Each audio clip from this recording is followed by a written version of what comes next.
Bapak Ibu yang terhormat, dalam press release ini akan kami sampaikan dua hal, yaitu kerangka ekonomi makro dan pokok-pokok kebijakan fiskal tahun anggaran 2025 tahun depan, dan kinerja realisasi APBN per 31 Mei lingkup wilayah kerja KPPN Klaten.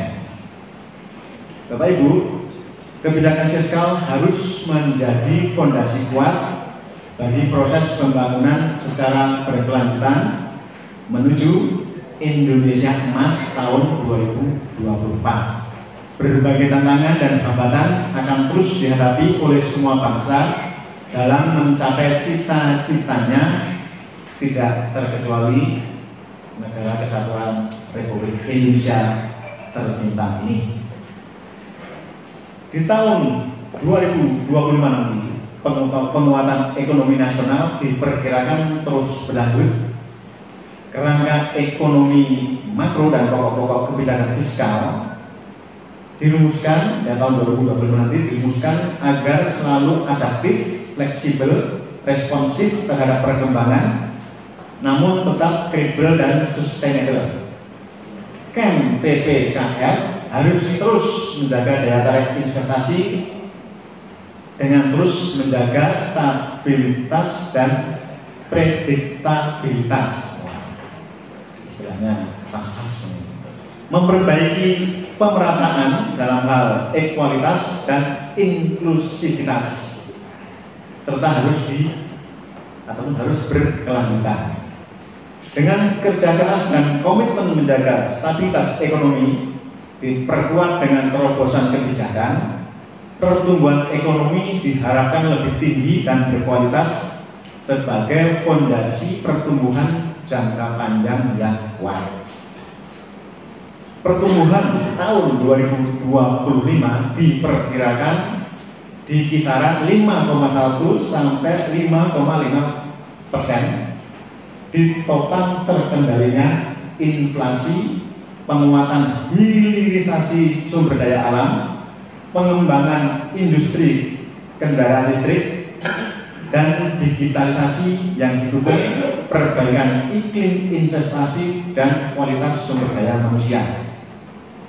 Dengan mempertimbangkan risiko pasar keuangan global yang masih tinggi, yield SBN tenor 10 tahun diperkirakan berada di kisaran 6,9 sampai 7,3%. Nilai tukar rupiah terhadap US dollar di rentang 15.300 sampai dengan 16.000 per US dollar. Sementara inflasi diperkirakan terkendali di 1,5 sampai 3,5%. Di tengah tensi geopolitik yang masih berlanjut, harga minyak mentah Indonesia diperkirakan di kisaran 75 sampai 85 US dollar per barrelnya. Lifting minyak bumi 580.000 sampai 601.000 barrel per hari, dan lifting gas 1.003 sampai 1.047.000 barrel setara minyak per hari. Dengan berbagai kebijakan dan upaya melalui efisiensi belanja non prioritas dan penguatan belanja produktif, efektivitas subsidi dan bansos, pemerintah berkomitmen untuk penguatan sinergi dan harmonisasi kebijakan pusat dan daerah yang diarahkan untuk peningkatan kualitas belanja di daerah agar lebih produktif. Belanja negara diperkirakan di kisaran 14,59% sampai dengan 18% produk dari produk domestik bruto. Defisit fiskal diperkirakan di kisaran 2,45 sampai 2,82% dari PDB.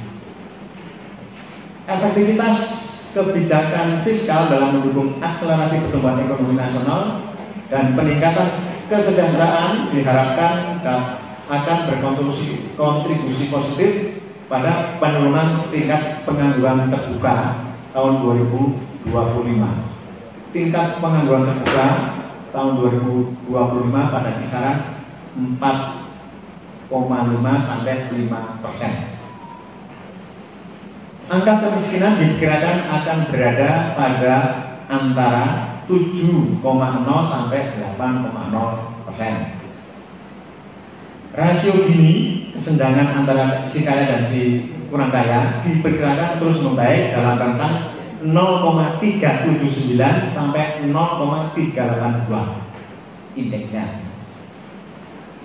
Indeks modal manusia atau IMM juga ditargetkan sekitar 0,56. Nilai tukar petani dan nilai tukar nelayan juga ditargetkan untuk terus meningkat, masing-masing di 113 sampai 115 dan di 104 sampai 105. Bapak Ibu yang saya hormati, yang bagian kedua dari press release saya sampaikan kinerja realisasi APBN yang dikelola Kabupaten Klaten per 31 Mei tahun 2024. Wilayah kerja Kabupaten Klaten adalah Kabupaten Klaten dan Kabupaten Boyolali dengan jumlah satker mitra kerja sebanyak 72 satker di 2 kabupaten dan 3 satker pada penyaluran dana transfer ke daerah. Pagu dana yang dikelola sebesar 5,17 triliun, lebih rendah dari tahun lalu yaitu yang 5,18 triliun atau turun sebesar 0,07%. Ini disebabkan pagu dana transfer ke daerah yang lebih rendah dari tahun 2023. Pendapatan negara per 31 Mei tahun 2024 sebesar 1,41 triliun, naik sebesar 7,08 year to year atau terjadi kenaikan sebesar 92,96 miliar dibandingkan periode 31 Mei tahun 2023. Ini didorong oleh penerimaan perpajakan yang naik sebesar 75,39 miliar atau 6,83%. Dan penerimaan PNBP Bapak Ibu, PNBP kita yang naik sebesar 17,56 miliar atau naik sebesar 8,42 dibandingkan tahun lalu. Nah, untuk belanja negara yang kita kelola sampai saat ini atau sampai 31 Mei itu sebesar 14,06% year to year atau terjadi peningkatan sebesar 284,97 miliar dibandingkan periode per 31 Mei tahun 2023. Dari total pagu dana yang dikelola sebesar 5,17 triliun telah direalisasikan sebesar 2,31 triliun atau 44,69%. Pagu belanja pemerintah pusat sebesar 1,38 triliun dan telah direalisasikan sebesar 594,08 miliar atau sebesar 42,92%, yang terdiri dari belanja pegawai dengan pagu sebesar 619,59 miliar telah direalisasikan sebesar 260,9 miliar atau sebesar 41,98%. Hal ini didorong oleh kenaikan tarif gaji pokok PNS. Berikutnya, belanja barang dengan pagu 678,76 miliar telah direalisasikan sebesar 319,04 miliar atau sebesar 47%. Ini tumbuh dari tahun yang lalu. Nah, ini didorong oleh penyerapan belanja barang di KPU Klaten ataupun Boyolali, juga terjadi di Rumah Sakit Umum Sunarji Tirtonegoro. Berikutnya, belanja modal dengan pagu 85,91 miliar telah direalisasikan sebesar 14 miliar 92 atau sebesar 17,37%, mengalami kenaikan terutama oleh satker RSUP Surajid Kertonegoro dengan pagu belanja modal yang cukup tinggi. Sedangkan belanja bantuan sosial sebesar 22.500.000 telah direalisasikan 9 juta, 6 atau sebesar 43%. Nah, untuk belanja transfer ke daerah dengan pagu sebesar 3,79 triliun saat ini telah direalisasikan sebesar 1,72 triliun atau sebesar 45,33%.